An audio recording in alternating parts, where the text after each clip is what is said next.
வணக்கம். புது புது அர்த்தங்கள் நிகழ்ச்சியில் உங்களை சந்திக்கிறதுல ரொம்ப மகிழ்ச்சி. இன்றைய நிகழ்ச்சியில் பங்கேற்பதற்காக காங்கிரஸ் கட்சியின் கோபண்ணா அவர்களும் மார்க்சிஸ்ட் கம்யூனிஸ்ட் கட்சியின் வாசுகி அவர்களும் நம்ம அரங்கத்திற்கு வந்திருக்கிறார்கள். வணக்கம். வணக்கம். வாசுகி, இந்த சிபிஐ கூடுதல் இயக்குநராக அர்ச்சனா ராமசுந்தரம் பொறுப்பேற்றதுமே விதிகளை மீறி அவர் நடந்து கொண்டார் அப்படின்னு சொல்லி டிசர்ட்டிங் த ஆபீஸ் அப்படிங்கிற மாதிரியான குற்றச்சாட்டுலையும் அவரை தமிழ்நாடு அரசு இடைநீக்கம் செய்திருக்குது. இது மத்திய மாநில அரசுகளுக்கு இடையில இருக்கக்கூடிய அதிகார பகிர்வுல மீண்டும் ஒரு மோதல் போக்கை உருவாக்குற ஒரு டெண்டன்சி இருக்கு. அதுல ஒரு போலீஸ் அதிகாரி நடுவுல சிக்கிக்கொண்டார் அப்படின்னு பார்க்கணுமா, இல்ல அதை தாண்டி வேற எதுவும் இதுல பிரச்சனை இருக்குமா? இல்லை, அப்படித்தான் நான் பார்க்குறேன். அதாவது ரொம்ப டெக்னிக்கலாக பார்த்து தமிழக அரசு முடிவெடுத்திருக்கு. தமிழக அதிகாரி ஒருவர் சிபிஐயில் ஒரு பொறுப்புக்கு போவதுங்கிறது உண்மையிலேயே தமிழகம் வரவேற்கக்கூடிய, மகிழ்ச்சி அடையக்கூடிய விஷயம். அதுவும் ஒரு பெண் அதிகாரி சிபிஐக்கு எடுக்கப்படுவதுங்கிறது வரவேற்கக்கூடிய விஷயமா தான் நாங்கள் பார்க்குறோம். ஆகவே தமிழக அரசு அவங்கள ரிலீவ் பண்ணலை அப்படிங்கிற காரணத்துக்காக சஸ்பென்ஷனுங்கிறது ஒரு கூடுதலான நடவடிக்கையாகத்தான் எனக்கு படுது. அது மத்திய அரசோட உரிய முறையில் பேசியிருக்கலாம், அல்லது அந்த அதிகாரியோட பேசியிருக்கலாம். ஆகவே இந்த டெக்னிக்கலான விஷயங்களை ஒரு ஸ்மூத்தாக, மென்மையாக செட்டில் பண்ணுவதற்கு பதிலாக இது மோதல் போக்கை தீவிரப்படுத்துவதாகத்தான் எனக்கு தெரியும். அவங்க சிபிஐக்கு உடனே கூப்பிட்டு இம்மீடியட்டா சார்ஜ் எடுத்துக்கங்கன்னு சொல்றதுக்கு முன்னால மாநில அரசோட கலந்து பேசணும், அல்லது அவங்க முறையாக ரிலீவ் ஆகி வரணுங்கிறத வலியுறுத்த மாட்டீங்களா? இல்ல, அதுவும் தான் பண்ணியிருக்கணும். நான் அர்ச்சனா பாயிண்ட் ஆஃப் வியூல இருந்து நான் பார்க்குறேன். ஒரு பெண் அதிகாரிங்கிற முறையில பார்த்து நான் அந்த கருத்தை சொல்றேன். இரண்டு பேருமே ஒருவருக்கொருவர் பேசி சம்பந்தப்பட்ட அதிகாரியினுடைய எதிர்காலமோ அல்லது அவர்களுடைய பொறுப்போ பாதிப்புக்கு உள்ளாகாமல் செஞ்சிருக்க முடியும். அது ரெண்டு பேருமே செய்யல.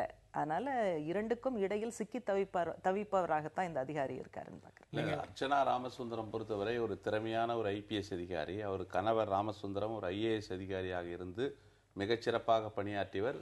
இந்த ஆட்சி வருவதற்கு முன்பு பணியிலிருந்து ஓய்வு பெற்றவர். இன்னைக்கு அர்ச்சனா ராமசுந்தரம் இங்கிருந்து முறையாக விடுப்பு பெறாமல் மத்திய சிபிஐயினுடைய துறையினுடைய மிகப்பெரிய பொறுப்புக்கு வந்திருக்கிறார். அந்த பொறுப்பு பதவியேற்கிற அன்னைக்கு அவர் பணி நீக்கம் செய்யப்பட்டிருப்பது ஒரு பழிவாங்க நடவடிக்கை தான். இதில் நிறைய பின்னணி இருக்கிறது.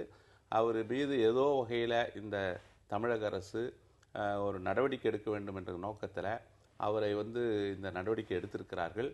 ஒரு பெண் அதிகாரி இந்த நாட்டினுடைய மத்திய புலனாய்வுத்துறையில் மிகப்பெரிய பொறுப்புக்கு வருவதை வரவேற்க வேண்டிய தமிழக அரசு அதற்கு குந்தகம் விளைவிக்கிற வகையில் அவரை பணி நீக்கம் செய்து அவரை மேலும் மன உளைச்சலுக்கு உள்ளாக்குவது விரும்பத்தகாத ஒரு செயல். இல்ல, இந்த இதுக்கு பின்னால நிறைய பின்னணி இருக்குன்னு சொல்றீங்களே, இது சஸ்பென்ஷனுக்கு பின்னால இருக்கக்கூடிய பின்னணியா, இல்ல அப்பாயின்மெண்ட்டுக்கு பின்னால இருக்கக்கூடிய பின்னணியா? இல்ல, அப்பாயின்மெண்ட் என்ன, இந்த முதலமைச்சராக இன்றைக்கு அதிமுக அரசு வந்த பிறகு இங்கே பணி செய்வதற்கு விருப்பம் இல்லாமல் அவன் மத்திய பணிக்கு போகணும்னு இவங்ககிட்ட விடுப்பு கேட்டு, விடுப்பு முறையாக நீங்கள் பெறவில்லை என்ற காரணத்தை இன்றைக்கு காட்டி அந்த பணியில் சேர்கிறப்போ அவரை பணி நீக்கம் செய்திருக்கிறார்கள்.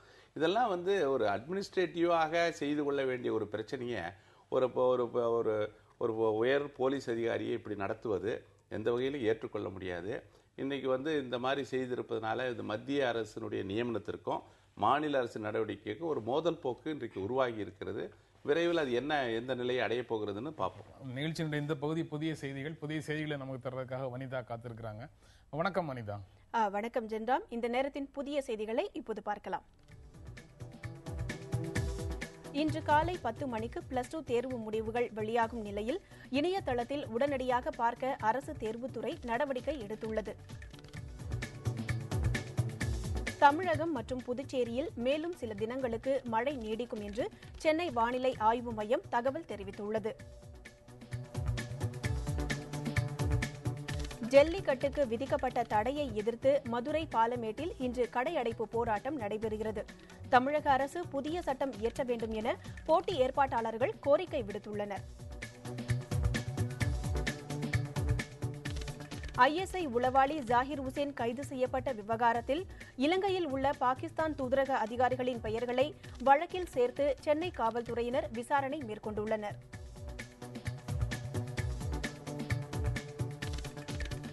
கூடங்குளம் அணு உலை பாதுகாப்பு தொடர்பான மனுவை தள்ளுபடி செய்து உச்சநீதிமன்றம் தீர்ப்பு அளித்துள்ளது. அணு உலை பாதுகாப்பு குறித்து ஆராய குழு தேவையில்லை என்றும் கருத்து தெரிவித்துள்ளது.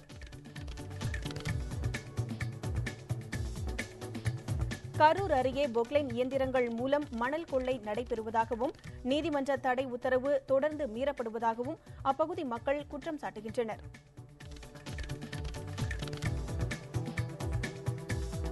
அமேதி தொகுதியில் வாக்குப்பதிவின் போது மின்னணு இயந்திரங்களை ராகுல் காந்தி பார்வையிட்ட விவகாரம் தொடர்பாக விளக்கம் கேட்டு தேர்தல் ஆணையம் நோட்டீஸ் அனுப்பியுள்ளது.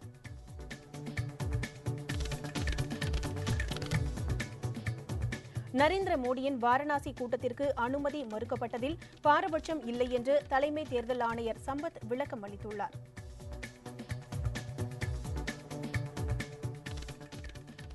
ஃபிஃபா கால்பந்து தரவரிசையில் ஸ்பெயின் அணி தொடர்ந்து முதலிடம் பிடித்துள்ளது.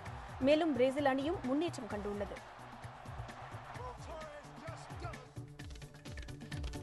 விவசாயிகளிடம் இருந்து அரசே நேரடியாக நெல் கொள்முதல் செய்யும் திட்டத்தில் தாய்லாந்து பிரதமர் இங்லக் ஷினவத்ரா மீதான ஊழல் குற்றச்சாட்டை அந்த நாட்டு தேசிய ஊழல் தடுப்பு ஆணையம் உறுதி செய்துள்ளது.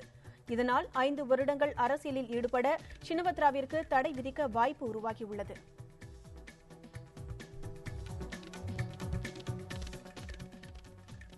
இந்த நேரத்தின் புதிய செய்திகளை பார்த்தோம். ஒரு சிறிய இடைவெளிக்கு பிறகு புது அர்த்தங்கள் தொடரும்.